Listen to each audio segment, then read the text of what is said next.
यही ड्रीम था कि मम्मा आप जज कब बनोगे। मुझे पर्सनली अच्छा लगता है घूंघट निकालना। टेबल है, मेरा चेयर है, मेरा बेड है अकेली का, और बस मैं वहां पे पढ़ाई कर रही हूँ। मुझे खाना पीना सब जैसा हॉस्टल में रहते हैं उस टाइप का मेरा हो जाता था। कहीं ना कहीं लगता है कि भाई जैसे आपके ससुराल का ड्रीम नहीं होता तो हो सकता है छूट भी जाता। हाँ, मुझे लगता है मतलब 100%।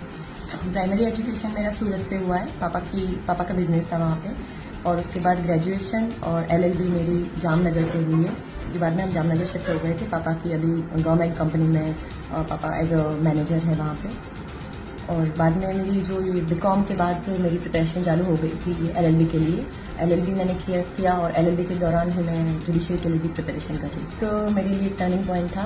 पहले से चाइल्डहुड से वैसे मेरा एक ड्रीम था। छोटी थी पर समझती नहीं थी, पर पढ़ाई में मेरा बहुत ही ज़्यादा रुचि थी। मुझे पढ़ाई ही अच्छी लगती थी। तो एक सर्विस में जाने का था कि भाई अफसर बनना है, वो एक ड्रीम था। लेकिन जब ग्रेजुएशन का मेरा लास्ट ईयर था तो मेरे हस्बैंड, तब तो हस्बैंड नहीं थे, आई एम सॉरी, तब मेरे फियांसे थे ये, जो अभी मेरे हस्बैंड है। उन्होंने मुझे गाइड किया। उन्होंने बोला कि आप LLB कर लो और LLB के बाद आप जुडिशरी के एग्जाम। घर में मैंने कभी प्रैक्टिस नहीं की। मैं वहीं रहती थी क्योंकि जामनगर ही रहना था मेरा, और वहीं से प्रैक्टिस की थी। मैं LLB के सेकेंड ईयर में थी, तब से एक्चुअली मैं एक सीनियर एडवोकेट के साथ जुड़ गई थी, क्योंकि मुझे पहले से वो क्लियर था कि मुझे जुडिशरी में ही जाना है। तो मैंने 1 साल तो नहीं की, क्योंकि वो सब बोलते थे कि पहले ईयर में कुछ इतना पता नहीं चलता है। तो मैंने सेकेंड ईयर से चालू ज्वाइन कर लिया था। एक फॉर्म है हमारे वहाँ पे, जिनके साथ फिर वो हमें गाइड करते थे। मैं ड्राफ्टिंग वगैरह भी करती थी वहाँ पे, और मैंने तभी से चालू कर दिया था। और उसके बाद AIB की मेरी जब एग्जाम क्लियर हुई, उसके बाद मैं मतलब रियल में बाद में प्रैक्टिस करने लगी। तो कितने साल तक प्रैक्टिस की उनके साथ में? अभी तक। हाँ जी। और कौन से ईयर से शुरू की थी? वैसे एक्चुअल प्रैक्टिस तो मेरी जो है वो 2021 से स्टार्ट हुई, क्योंकि ऑल इंडिया बार काउंसिल के हम एग्जाम क्लियर करते हैं, उसके बाद एक्चुअल गिनी जाती है। पर क्योंकि मुझे जुडिशरी में ही जाना था, तो मैंने सेकेंड ईयर से ही सर को, जो हमारी फर्म है, उसको ज्वाइन कर लिया।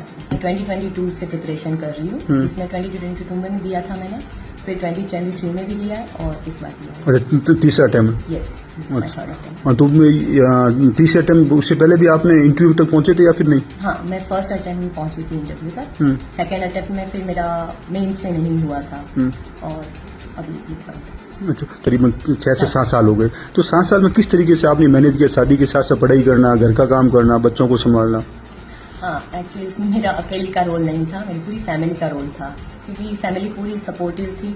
फैमिली ने हमेशा मुझे स्टडी के लिए ही ज़्यादा प्रायोरिटी दी है, कि जवाबदारी बाद में। कभी वैसे मुझे नहीं लगता मुझे जवाबदारी मिली है, कि जवाबदारी नहीं मिली, क्योंकि घर में बॉस, जॉइंट फैमिली है तो बहुत सारे लोग हैं, तो मेरे पे जवाबदारी थोपी नहीं।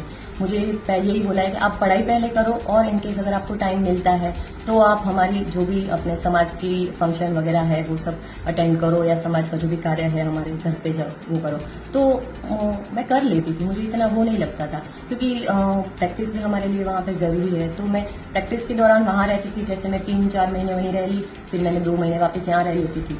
और फिर जब नोटिफिकेशन आता था कि एग्जाम का नोटिफिकेशन आ गया, तब फिर मैं प्रैक्टिस नहीं करती थी, तब मैं सिर्फ पढ़ाई करती थी, क्योंकि बाद में घर बैठ के पढ़ाई करनी जरूरी होती है, वरना तो होता नहीं है। फिर मैं यहाँ पे आ जाती थी।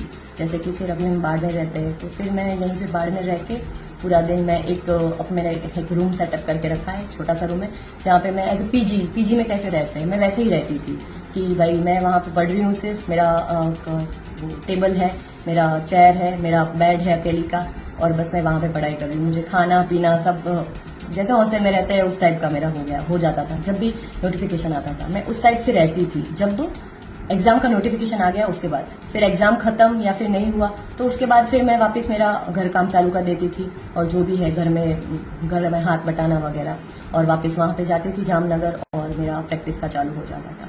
और प्रैक्टिस भी जब भी करती थी ना मैं, तो मेरा ऐसा था कि भाई प्रैक्टिस के दौरान भी मुझे बहुत टाइम मिलता था, तो उसमें मैं फिर तैयारी चालू ही रखती थी, क्योंकि मुझे ऐसा लगता था कि अगर मैं कंसिस्टेंसी नहीं बना के रखूंगी ना, तो कहीं मैं सब भूल ना जाऊं। मुझे था, एक डर था पहले से, कि अगर इनकेस मेरा 15 दिन भी छूट गया, कि भाई 15 दिन बीच में गैप आ गया, तो मैं भूल जाऊंगी। मुझे पहले से डर था।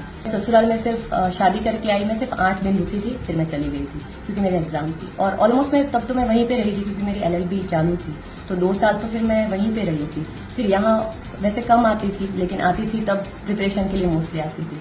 फिर मेरा मोस्टली वहीं पे रहना होता था। तो मुझे 2 एग्जाम में तो मुझे दूसरों के द्वारा ही पता चला था, क्योंकि फोन नहीं था पास में। प्री में और मेंस में किसी का कॉल आया और उन्होंने बोला कि तुम्हारा हो गया है। पर जब इंटरव्यू था तो उसके बाद तो मैं ऑलमोस्ट फ्री हो गई थी। मैं कोर्ट से बस जाके ही आई थी दोपहर को, और शाम को मैं 5 बजे घर पे थी, और तभी बाद में 7:30 बजे करीबन रिजल्ट आया है। फोन मेरे हाथ में ही था और मैंने देखा कि कुछ ऊपर से PDF आई है, तो मुझे लगा कि शायद रिजल्ट ही है। रिजल्ट मैंने देखा नहीं, मैं सबसे पहले मंदिर में गई, भगवान को हाथ जोड़े और देखा। मैंने सोचा कि शायद अगर रिजल्ट की PDF हो तो मेरा नाम हो उसमें, और फिर मैंने देखा। तो वही मंदिर में ही देखा आपने रिजल्ट, या फिर पहले सब भगवान को हाथ जोड़ लिए अच्छे से, फिर रूम में अकेली गई, फिर देखा कि क्या है उसमें, और उस तरह तब तो विचार भी आया कि अगर नहीं होगा तो फैमिली को क्या बोलूंगी। लेकिन फिर जैसे ही देखा कि मेरा नाम है, तो वापिस देखा, मतलब सच में मेरा नाम है, तो हाँ मेरा नाम था। फिर तब फिर मैं ब्लैंक हो गई, कुछ ऐसे बिलीव ही नहीं कर पा रही थी कि वो या सच में हो गया, ये फाइनल रिजल्ट है।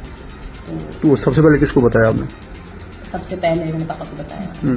फिर कितनी खुशी हुई थी उस समय, जैसे आप एक बंद रूम में थे, उस समय क्या आपका करने की इच्छा हो रही थी कि भाई हाँ मैं आसमान से तारे तोड़ लिया, या जो भी XYZ? मुझे सिर्फ सबको बताने का मन कर रहा था कि मैं फैमिली को कब बताऊं और वापस ससुराल कब जाऊं, क्योंकि मैं जामनगर ही थी। तो मुझे ये था, क्योंकि मेरी फैमिली को बहुत ज्यादा सपोर्ट रहा है मुझे, तो मैं ये था मैं कब वापस अपने फैमिली से मिलूं और उनको बताऊं, कि उनकी खुशी देखूं, क्योंकि उनका ड्रीम बन चुका था, वो मेरे से ज्यादा उनका ड्रीम बन चुका था कि हमारी बहू कब जज बनेगी। कहीं ना कहीं लगता है कि भाई जैसे आपके ससुराल का ड्रीम नहीं होता तो हो सकता है छूट भी जाता। हाँ मुझे लगता है, मतलब 100%, क्योंकि मैंने बोला ना, जैसे मेरे से ज्यादा उनका एक ड्रीम बन गया था, और उसमें ऐसा नहीं कि कोई एक मेंबर छूट गया, सारे के सारे। मेरा भी यही ड्रीम था कि मम्मा आप जज कब बनोगे। उसको भी थोड़ा वो हो गया था, क्योंकि मैं एग्जाम्स देने जाती थी ना, तो उसको साथ में लेके जाती थी, तो वो भी पूछती थी कि किसके लिए जा रहे हो आप। मैंने बोला आप जैसे स्कूल में पढ़ते हो वैसे मम्मा भी एग्जाम देती है। तो फिर जैसे आप जज बनने से पहले परिवार में आपको जज साहब भी बोलते होंगे? नहीं बोलते थे ऐसे, पर मैं मना कर दी। मैंने बोला नहीं, मैं जब तक नहीं बनूं तब तक मुझे नहीं बोल सकते। मेरे फ्रेंड्स में भी थे, क्योंकि सबने देखा हुआ था ना भैया कि ये मेहनत करती है, ये होगी, तो वो लोग बोलते थे कि जज साहब, पर मैंने बोला नहीं, जब तक मैं नहीं बनूंगी आप नहीं बोल सकते मुझे। जब बनूंगी तभी मैं मुझे इस चीज का मतलब सही फील आएगा। तो मैं मना करती थी कि नहीं, मैं नहीं एक्सेप्ट कर सकती। तो इसका पूरा जैसे आप श्रेय किसको दोगे? पूरा श्रेय तो मैं फैमिली को दूंगी, और अगर मुझे बोला जाए कि ज्यादा से ज्यादा श्रेय तो वो मैं अपनी सासू माँ को दूंगी। बहुत ज्यादा उनका कंट्रीब्यूशन रहा है, सबसे ज्यादा। और मेरे ससुर जी तो ऐसा है कि अगर मुझे घर पे काम करते हुए उन्होंने देख लिया कभी कि मैं कुछ काम कर रही हूँ, तो वो सीधा डांट लगाते थे मेरी सासू माँ को कि बीननी को काम क्यों करने दे रहे हो, बीननी को पढ़ाई करनी है। अब ये मैंने बहुत बार सुना है। मेरे बुआड़ो साहब भी सेम, वो भी ऐसे, अगर वो गांव आते थे, उन्होंने देख लिया कि भाई, तो सीधा मना करते थे कि आपकी बुआ साहब को बोलो काम करे, आपको नहीं करना है, आपको पढ़ाई करनी है। तो फैमिली का बहुत ज्यादा सपोर्ट था। जैसे आपका जहाँ ससुराल है वहाँ पर घूंघट प्रथा भी है, अभी तक है, तो उसमें किस तरीके से आप मैनेज करते थे? घूंघट प्रथा से अब निकल के आप जज बन गए हो, अब तो कुछ भी फर्क नहीं पड़ता है। अच्छा। 1% तक फर्क नहीं पड़ता है। मुझे तो बल्कि अच्छा लगता है कि क्या है, घूंघट निकालना कोई बड़ी बात नहीं है ना, घूंघट निकालो, दिखता तो है ही हमें सामने, तो वो तो कोई बैरियर है ही नहीं। ये है कि मैं अपने वहाँ पे जाती थी, तो तब तो मेरा वही ड्रेस रहता था जो वहाँ पे ड्रेस पहनते हैं वैसे ही था। यहाँ ससुराल में होती हूँ तब मैं यही पहनती हूँ और यही घूंघट करती हूँ, पर कोई मतलब उसका तो बैरियर है ही नहीं। मुझे बहुत सही लगता है, मुझे पर्सनली अच्छा लगता है घूंघट निकालना।